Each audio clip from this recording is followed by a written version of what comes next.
The following program contains adult themes. Some scenes may be too intense for some viewers. Viewer discretion is advised.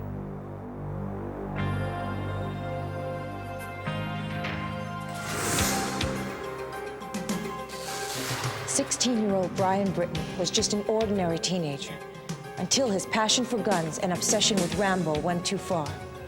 What final trigger turned his teenage rage into a murder spree?"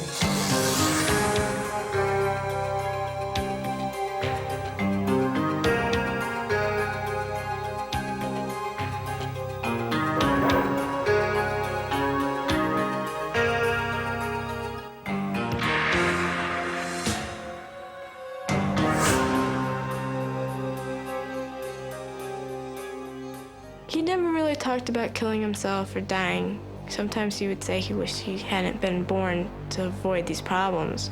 But he never talked about killing himself or causing harm to anybody else.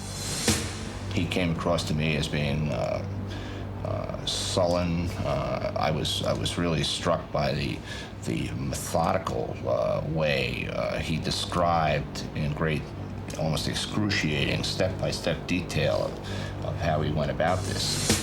He knew what he was doing because he had a bunch of shells in his hand. You know, he wasn't going just to shoot one person or just to give that person one shell.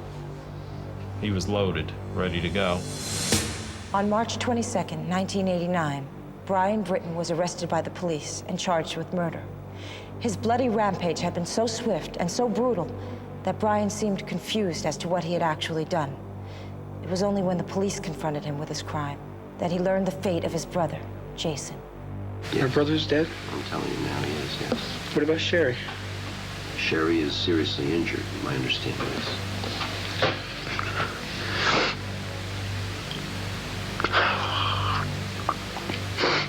Jason is dead? He died, approximately, I don't have the times, but I think an hour or so after he came to the hospital, they tried to save him. I loved him.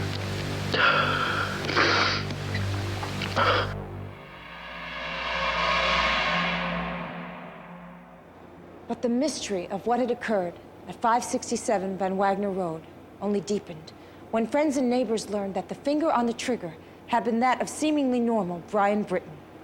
Brian and his family appeared from the outside to live in a perfectly typical household. They lived in a modest split-level home in Poughkeepsie, New York.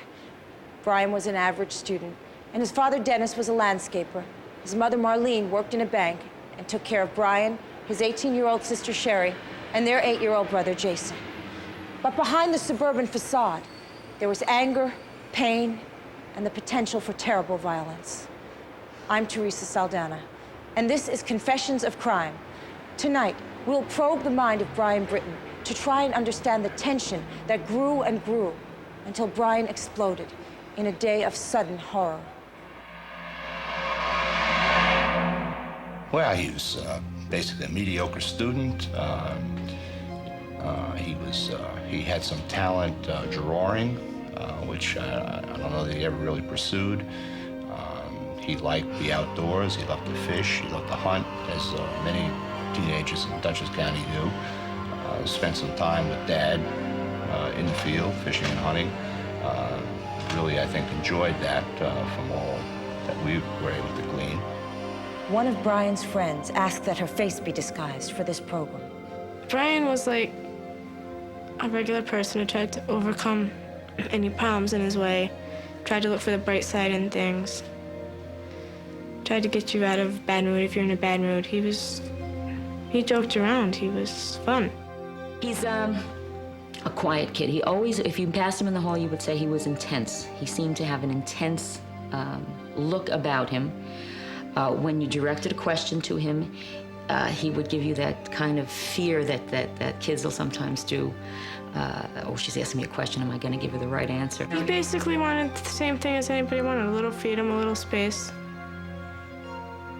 Being able to make their own decisions, not being pressured into things, to be accepted. Brian wanted his freedom, and maybe his parents figured he wasn't ready for that yet. He wasn't growed up enough for that independence. It was like an ongoing argument between me and my mom, and we just didn't get along. I think Brian kept everything inside. He kept everything inside. Because he never talked about any problems when he was here or we was up there. If he did, we could have talked to him. Or we could have talked to his mother and father. Brian was an average student, and at home, life seemed normal on the surface. Brian and his father even seemed to outsiders to have a good, close relationship. They spent time together and shared the same hobbies, including one hobby that placed a weapon in Brian's hands. Him and his father hunted. His father saved his stuff, too. I would say they was more like good friends, you know?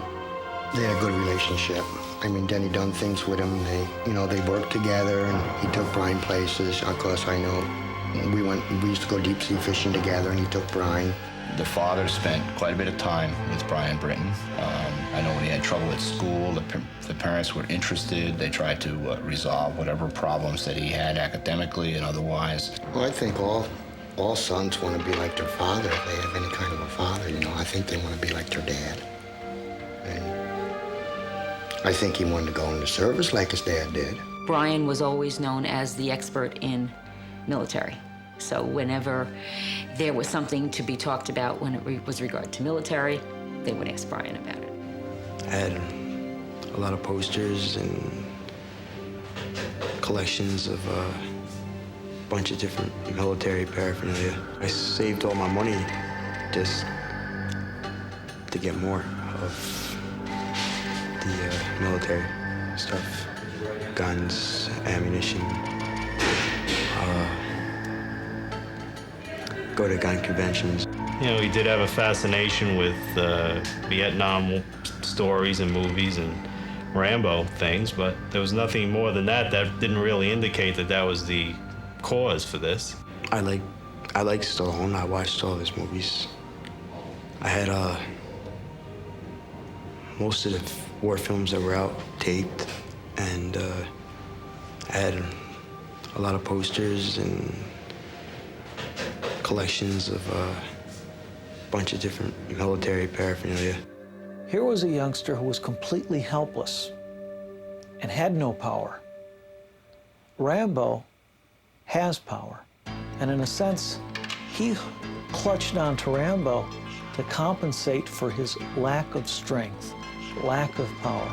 If he was like Rambo, it wouldn't matter what his family said to him. But unfortunately, when you clutch onto a myth, you have to take the good and the bad.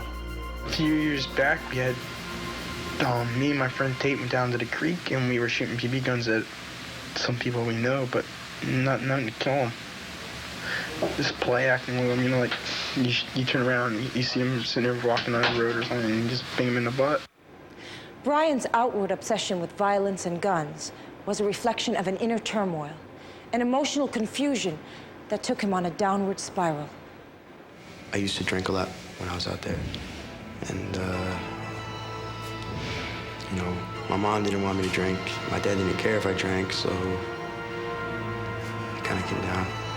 I went to the hospital one time, alcohol overdose. Drug and alcohol use has long been recognized as a method that people in a lot of emotional pain will use to numb themselves and not feel the pain. I hold a lot of stuff in, and I let it just build up, and I think it's one of the reasons why I got a quick temper. But I don't know, it was like every time that we get into an argument or she say something smart to me, it was like I just wanted to let loose. But I'd hold back and walk away, and I don't know, it was like everything just built up and built up. The potential for tragedy was building within the family, but something more pushed Brian over the edge. More family secrets when we come back.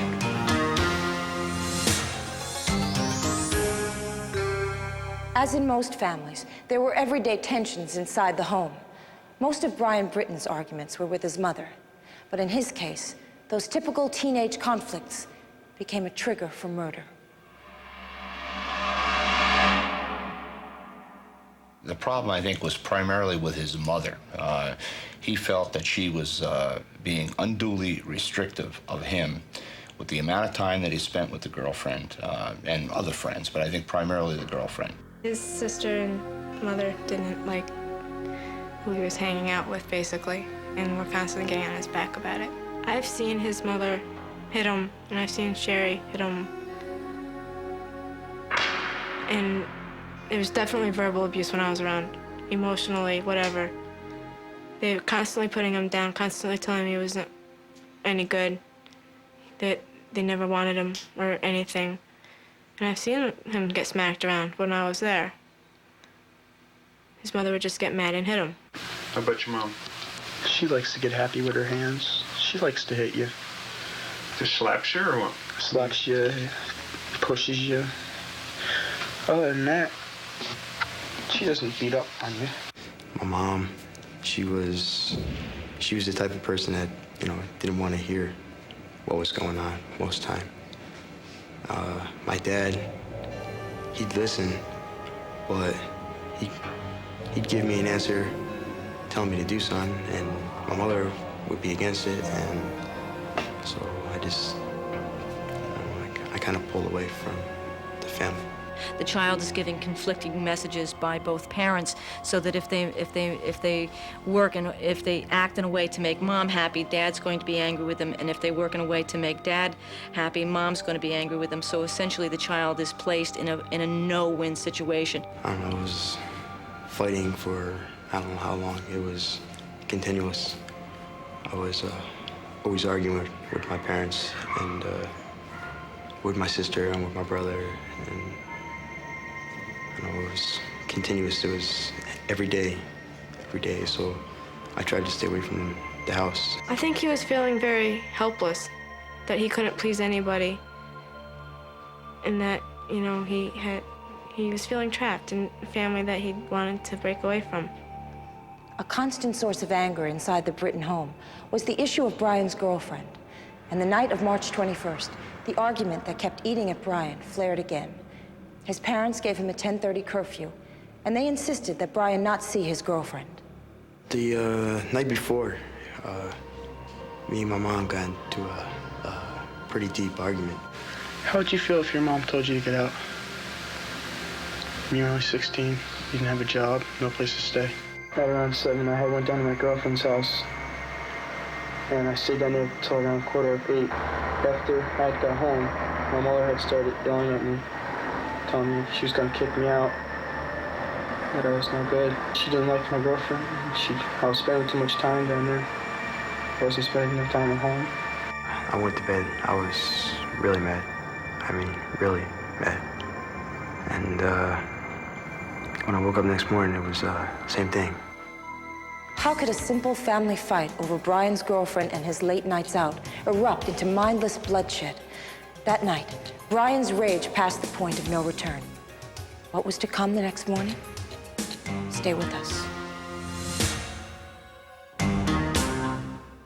On the morning of March 22nd, 1989, Brian Britton woke up in a rage, still seething over the fight the night before. He bitterly resented his parents' commands to come home early and not to see his girlfriend. In the mind of this teenager, such discipline was intolerable, and Brian snapped. You woke up wanting to kill your mother? No, I didn't wake up wanting to kill her. I woke up mad at her, but I didn't have no intention of killing her, and then she started picking on me and just hit me. She wants me dead. I want her dead.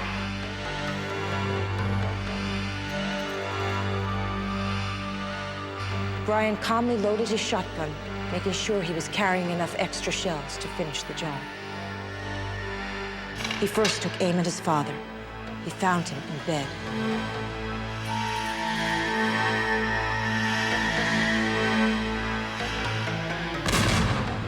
Why did you shoot your father, Brian? Because he would hurt me for doing if I would have shot my mom first. Well, when you walked out of the room then, after you shot your father, did you know that your father was dead or that he had been hit by those two shots? I know he had been hit, but I didn't know he was dead. After killing his father, Brian confronted his mother in the hallway. She was screaming. He shot her. What did your mother do after you shot her the first time? And what did her body do if we'd been there to see it? It shook. Did she fall down after the first shot? You have to say something. Yes. She did? Yes. How did she fall? She fell to the side and she landed by the couch. On the couch? Did she say anything after the first shot? She just looked. She looked at what? At me. And did you look at her? Yeah. What did you do then? I was hurt. Well, when did you rack the bolt back and put the second round in the chamber? Right after the first one was fired. Okay. Did you do that when she was looking at you? Yes. And when you racked the second round into the chamber and she was looking at you, what did you do then? I pulled it off. Well, Brian, at that point, what did you mean to do? You know, if you think back about why you pulled that trigger, and your mother looking at you down on the floor. She was all bloody and stuff. I don't know, I just didn't want her to suffer anymore. What was your feeling, you know? I mean, if you had to, what did you feel when you were shooting your mother?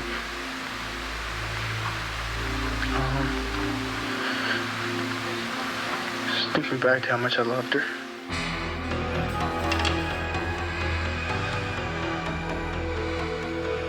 Brian shot his sister Sherry, and then smashed the butt of his gun into the skull of his younger brother Jason, and shot him as well.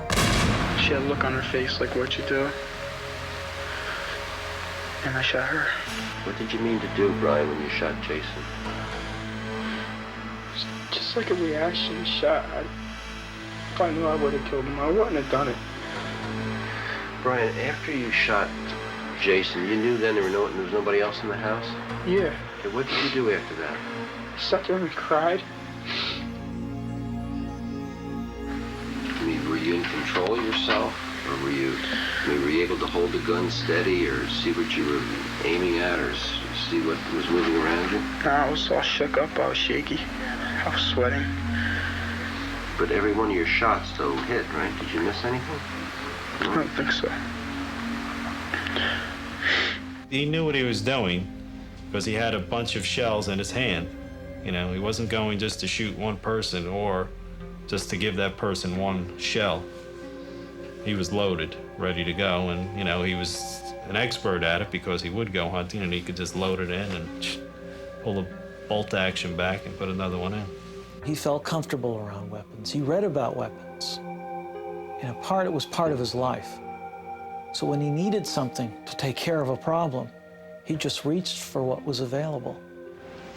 Of Brian's victims, only Sherry survived her wounds. The rest of the family lay dead or dying. How could the day-to-day tensions of adolescent life trigger such a violent outburst in a teenager? What were the keys to 16-year-old Brian Britton's murderous rampage?